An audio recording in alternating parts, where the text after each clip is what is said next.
guys are well. We are in, I don't know if we're in the middle of this pandemic or if we're coming close to the end.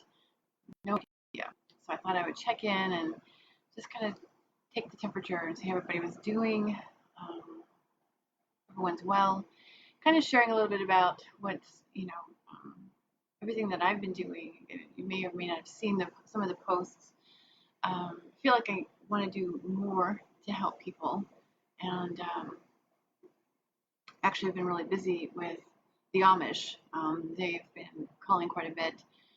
A lot of questions about this virus, and but it's not just the virus. I mean, we have to be realistic. It's not just the virus that we're facing. So um, I got involved in a conversation earlier today, actually, on Twitter, and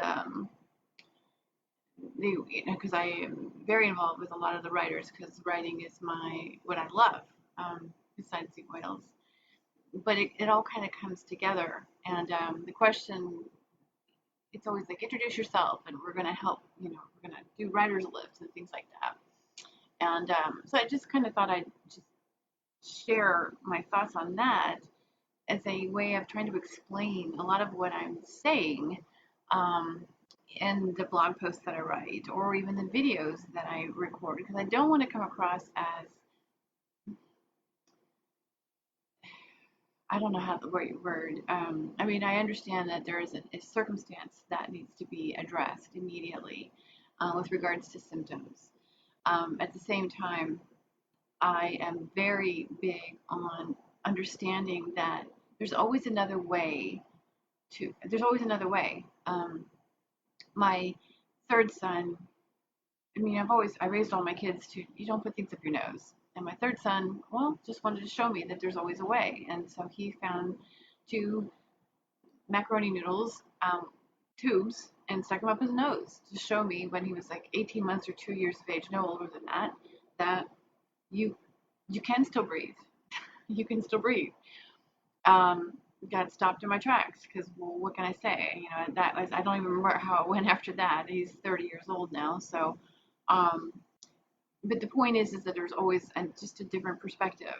And so getting into discussions with people, I don't ever mean to be contrary in the sense that I'm trying to be adversarial or think somebody else doesn't know what they're talking about. It's just, here is a different viewpoint, because my goal and my wish is that we experience comfort. We experience, I love people. I love for people to be well, because wellness is the key to good health.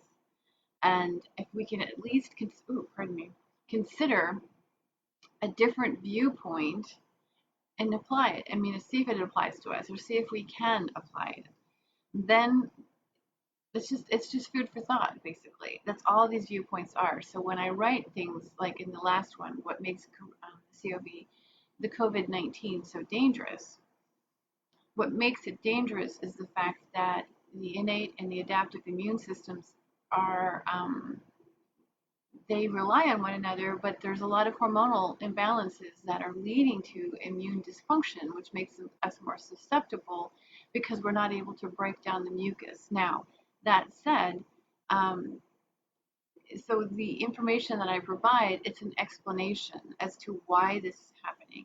It may not be, I mean, clearly helping the body, relieves stress, um, meaning reduce cortisol levels, and I mean,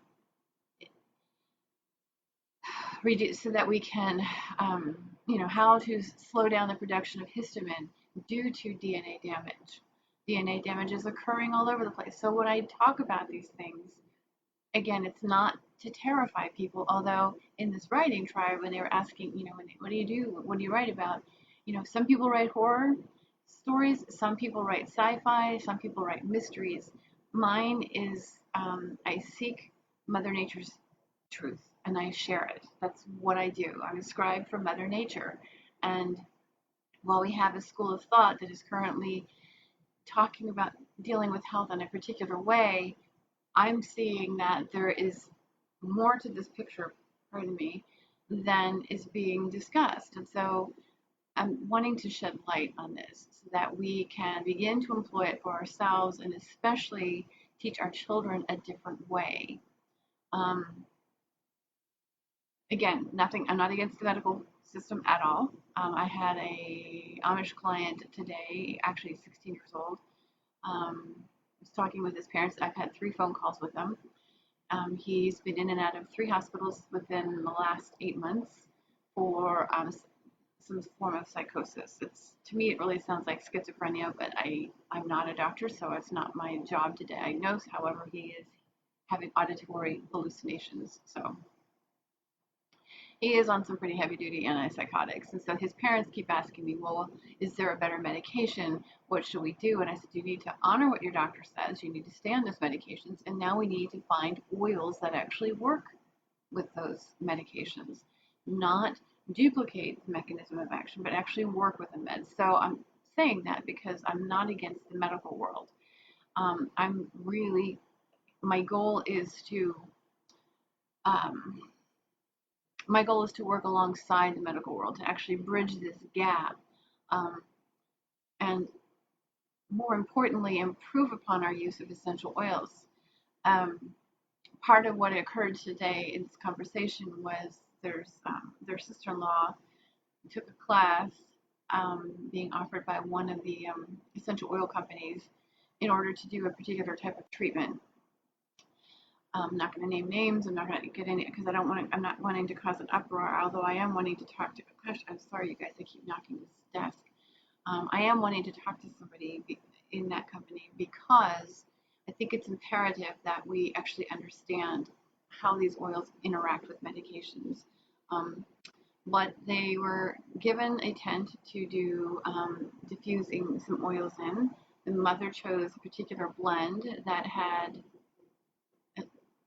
at least 3 oils that were contraindicated with the medications, um, which would, this isn't me just making this stuff up. Okay, I'm not making this stuff up. I investigate to the nth degree.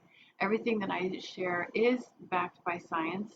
And in fact, our mentors, for those of you who have been involved with oils, but Robert Tisserand is the reason why we even have um, aromatherapy in the English-speaking world. He is the person, first person to translate the books from French into English. That was our introduction. I have started out working with Robert or learning underneath Robert until I met Kurt Schnaubelt. And then Kurt became my mentor because I am very much into the scientific aspect of it, and being an organic and biochemist from Austria, I was intrigued by what he and how he understood. Regardless, both of these men will tell you that those particular oils in that blend are not suitable to be used with central nervous system depressants. And this young man is taking Abilify, Zyprexa, Prozac, and lithium. You just don't want to do that because you guys, he sleeps 12 hours at night, gets up around lunchtime, has something to eat, and he's back on the couch sleeping again. So you don't want to give him more of the same thing. Now, I've explained to his parents that a lot of the sleeping, although it is driven by the medications, and the doctor is working to make adjustments to this, part of this is the young man is trying to escape those voices in his head because it's scary to him. So it's a fine line, but learning how to use these is absolutely necessary, and they absolutely are necessary regardless if you use medications or not. They're absolutely necessary. And that's what my program, What Are Essential Oils, that's what I go into. Why are they necessary? It's not out of a book. It's not off of a website.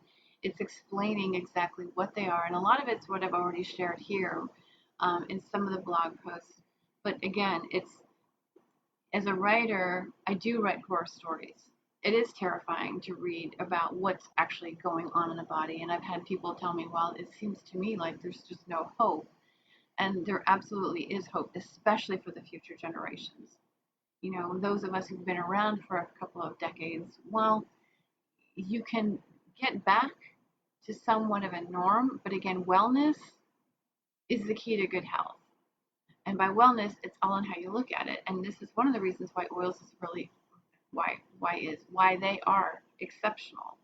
Because if you're not taking medications, employing them through generalized use on a daily basis will help keep your hormonal system more regulated, will help support your digestive system, will help support the immune system, and just kind of maintain the status quo. But more importantly, as I've talked about in a lot of things in previous videos and blogs, histamine levels go up, cortisol goes up. Cortisol is used by the body to regulate histamine levels because cortisol is an anti-inflammatory, or can be an anti-inflammatory chemical. That said, the second cortisol goes up, the body begins to produce aromatase because aromatase then converts androgens into estrogen because estrogen is used to counter the cortisol. And so we have this vicious cycle. This is a big reason. I didn't want to hit the desk again. This is a big reason why doing what we can to reduce our stress levels at the cellular level, like really deliberately.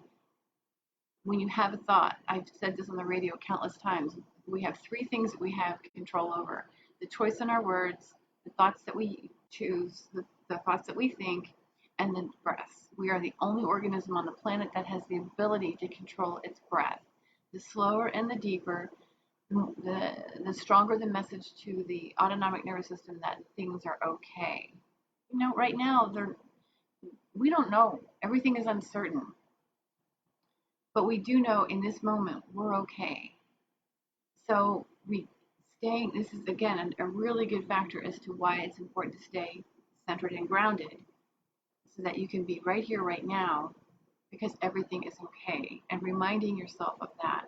You don't need an oil for that. There's no remedy out there that's going to fix this unless we wrap our heads around a different way of managing our health. And maybe that's what this is all about.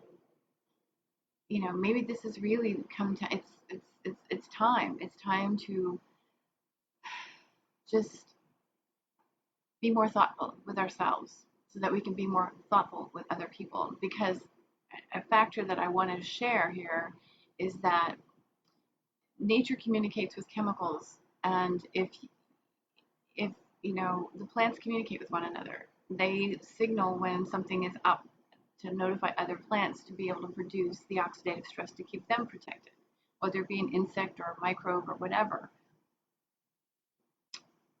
We do the same thing. So I had somebody actually email me and ask me if I thought our feelings were contagious. And absolutely, I've been saying all over the place, whether it be Twitter, Instagram, Facebook, fear is contagious. It's probably more contagious than this virus, or it's equally as contagious. And so really talking with ourselves in a compassionate way so that we can begin to dial down this stress reaction. Yes, there's stuff happening in the environment, and yes, the oils will help with that. But until we grasp the idea of wellness comes from within, then only then can we actually have the good health. So, so that's really what I wanted to say here. Is like I said, as a writer, I do write horror stories because I share facts about Mother Nature, and it is a mystery. It's always going to be a mystery. We want to find cures for things, but your body is as different as mine. Each one of us, this is the reason why schizophrenia looks different in different people. This is the reason why autoimmune disorders, we may share some symptoms, but then there's different symptoms. Okay? Regardless of the label, there are differences, and that's unique to our individual body. And so, being able to incorporate that concept into how we treat it, and not comparing notes, and really just being okay with everything, doing the best that we can to be okay. And I know that probably pisses people off to say that, because how can we be okay financially? Everything else. We've got kids at home. We're all stuck at home. Can't really go anywhere. It's not there's no end in sight at this point. So there's a lot of uncertainty. But if we don't do what we can to at least change the way we think about something and find that glimmer of opportunity. What is the opportunity in this for us? I saw, I mean, I don't know how many videos I received yesterday via direct message. I mean, they're all the same video. So let me just, I don't know how many people sent me the same videos, how I want to say it, on somebody talking about how acetaminophen and ibuprofen are not recommended for this virus, and that those people that have passed away had those medications in their system. It's interesting because about 10 days ago, I actually read an article out of France that there's a French doctor saying something along the same lines. And and you have to forgive me, I don't remember it's a medication that begins with a P, and now they're recommending, well, if you need to take a pain medication for your discomfort, do this medication. Maybe that's part of what this is for us, is to stop jumping onto the medications. Maybe, yes, there is and I know that sounds strange because I just said I'm not against medications, but if there's pain and discomfort, because pain medications tend to diminish yeah, they use up our reserves of glutathione, or they interfere with the body's ability to produce glutathione because other things are going on. A medication, what it does, it's very targeted in its mechanism, and therefore other switches have to get flipped in order for this to happen. And so if we are using these pain medications, it's questionable. I know in the UK they use this pain medication because it's considered an adjunct, an adjunct to an opiate. So it kind of monitors or modifies the amount of use of the opiate. But truthfully, if we have pain or discomfort, there are oils that we can use for that. You don't need to jump for that. So this is really an opportunity to find other ways to include oils on a daily basis into our lives, and just kind of mindfully select what we're doing with them. Again, if you're taking medication, let me think. Well, it depends on the pain. I can tell you straight up, helichrysum, Roman chamomile, two great choices for pain. Nerve pain, laurel leaf. So those three in particular, very, very good. Copaiba is another one, but I hesitate with that one because Copaiba doesn't go with any kind of psychotropic medication. It just doesn't. It's kind of like CBD in that regard. So you got to use some caution. But at least laurel leaf, temporarily, helichrysum, and Roman chamomile will make a big difference. If it's muscle spasm, then you got myrrh and petitgrain. So pain and discomfort, if you have a headache, depends on what's the source of the headache. But you could go back to one of those oils that I was just suggesting to you. And if you have any questions about what's causing your headache, you can always let me know. But the point is that this is an opportunity. This virus is definitely an opportunity for us to reconsider how we manage things, not to panic, and begin to choose what's in alignment with what we want. That's ultimately how I see this. It doesn't make any difference what has happened or transpired in our life. I ultimately see this as an opportunity for us to align or just check in with our alignments.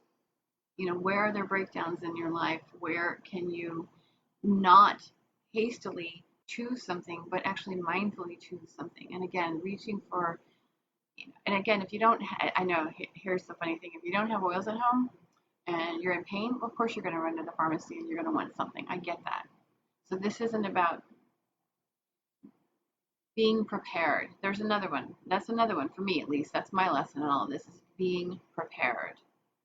I'm not saying stock all the TP.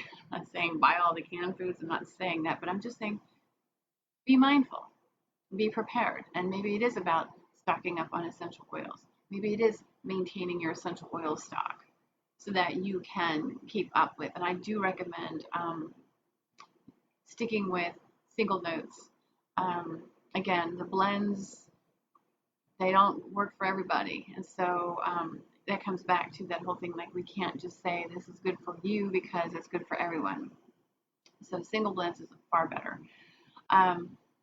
But I think that was going to be, I wasn't really sure what I wanted to say when I came on here. I just know that, like I said, there's a lot more than the virus going on. And I really hope that everybody is as emotionally and mentally well as possible, and just know that, we just need to keep reaching out to one another and offering some glimmer of hope. Um, and through this all, I really want to help people understand what oils are and what they really bring to the table. Um, and especially in this virus, it's like this is prime, whether you have it or not. If you don't have it, you can protect yourself with them. If even if you feel it coming on, I had some woman sneeze on me Thursday, sometime last week, and by Sunday a week ago, I was had a sore throat and it was not feeling good, and I could feel everything in here swelling up. Um, so I hit it hard with oils, and by Monday afternoon, Tuesday morning specifically, it was gone, completely gone. So it is possible to thwart this and keep yourself protected. My father-in-law, who I'm staying with right now, and we came here because his health was failing, and then as on my way here, he ended up in the hospital with congestive heart failure. So he's got a lot of fluid problems. And that's what I was writing about in this What's So Dangerous About the COVID Virus. This is what's dangerous really about the world. And we have an opportunity right now to rethink everything. And that's really what, I guess that's really what my message is for today, because it started with a conversation about how I write or what I write. And like I said, I'm not a horror, I'm not a fiction horror writer. I'm a nonfiction horror writer because the truths that I tell are rather terrifying. They do seem like it's hopeless, but it's not hopeless. It is a mystery. Mother Nature is an absolute mystery. There is no way of telling how any one body is going to respond to anything, as I was saying. So to have a cure for everything, that just the antimalarial drug that they're using is actually, believe it or not, it actually works with the an innate and adaptive. It's not. It's not actually. It's not an antiviral. It's actually helping to modify the innate and the adaptive immune systems, which is essential for being able to fight off any sort of viral infection. So, hydrochlor hydroxychloroquine. That's the name that's going around. That's hydroxychloroquine, but that's the one that actually um, modifies innate and adaptive function, which is essential for, again, producing the antibodies to keep us protected from such viruses as this. So, that said, implementing oils for this on a regular basis helps maintain that. This is the reason why we can also diminish our autoimmune disorders. But we're never going to find a significant cure because your body is as different as mine. So if we learn to work with the individual body and we learn to work with the digestive system, like I said, and stabilizing the hormonal system and stabilizing the immune system, now you have something to work with, and it is personalized. Um, that's the biggest key here. And so this is the mystery. Oh, say hi to Steve. And now we're gonna check out. Um, um, but this is the mystery to it all. This is what makes it a mystery, and and it does scare people because it sounds like I'm saying something is it's doomed, and it's not. But we have to be willing to think outside the box. We have to be willing to not listen to mainstream media. Just to give you an example, I've been hearing. I mean, um, being in this house with my father-in-law, he watches a lot of this news and satellite, and so I hear a lot of these commercials that come on there. Oh my goodness, the way they're marketing men's weight loss, men's boosting men's testosterone levels and promising all these things, but the thing that they're doing is trying to fix the immediate. And yes, I get it. Getting rid of the immediate problem is what we want, right? How that makes us feel better. That we feel like we've accomplished something, but it's not getting to the underlying cause. It's not getting to the instability of the hormonal system, because the second, like I said, the second the environment registers that there's a threat, the DNA is alerted and begins to signal the production of inflammatory processes, hence oxidative stress. It's a temporary process, but the second that happens, the histamine levels go up. Because why? Because there's a potential for damage. So the mast cells become released. Then you have high histamine because histamine is carried in the mast cells. Now you get the cortisol. Okay, and if you're already jacked up emotionally and mentally, now you still have cortisol. And then you have the aromatase that's converting androgens into estrogen. So we have men who have lower testosterone levels. I was asked a question today, is it nitric oxide that helps reduce the testosterone, or is it testosterone that helps to reduce the nitric oxide? And it's kind of a little bit of both. Nitric oxide is both an inflammatory and an anti-inflammatory hormone. It requires cholesterol, but here's the secret. The second the cortisol comes up and we are stressed, it alters the function of the VDR, which is how the body transports vitamin D into the cells. The second that happens, and nitric oxide being an inflammatory chemical, cholesterol is no longer being used. This country, the United States, is epidemically high. I mean, statins are one of the #1 prescriptions being written. And we are also epidemically low on vitamin D. Interesting, right? Because cholesterol is used to produce vitamin D. We get it from the sun, okay? But we wear a lot of sunblock, and I've talked about this. So we're blocking that. We're not using our cholesterol. We're not producing vitamin D. We're not utilizing, vitamin D is not being used to help us properly utilize calcium. Calcium activates the immune system, among other things, but it also helps us maintain our fat levels. But if you're not using your calcium, no, testosterone actually helps but in all of this, the testosterone actually helps to produce the anti-inflammatory or regulate the nitric oxide levels. But here again, so testosterone is a signaling molecule that notifies the body that, hey, we're not stressed. Why is that? How can it do that? Because, let me back a minute. So when the cortisol levels go up, aromatase is produced or released. Aromatase converts androgens that are produced in the adrenals, and testosterone is an androgen, so it converts androgens into estrogen. Then estrogen signals inflammatory processes. It activates the autonomic nervous system, and it takes nitric oxide and makes it more inflammatory. But the second testosterone is floating throughout our body, and women have it, nitric oxide goes, oh, I can relax and just be anti-inflammatory now. I mean, I know it's a little bit more complicated than that, but you get what I'm saying. So this is the reason why we're seeing such degenerative issues. So estrogen levels are linked to autoimmune disorders. And no, it's not just primarily women. Men do develop them as well. And so nitric oxide is used to activate and modify innate and adaptive immune systems, as I wrote about in that last blog. So these are the kinds of things that, so if I've offended anybody or scared anybody, it wasn't my intention. As I said, I'm not a fictional writer, I'm a non-fictional writer. I'm a scribe from Mother Nature, and I tell her truth, which can be terrifying at times, but it's not hopeless. And more importantly, it is a mystery. It will always be a mystery. And that's the part I love about it, is finding out how things are working and conveying this mystery and helping people solve that mystery for their own good, not for it's for the good of all, but we have to personalize the solution to that mystery. All right, so I appreciate you guys very much.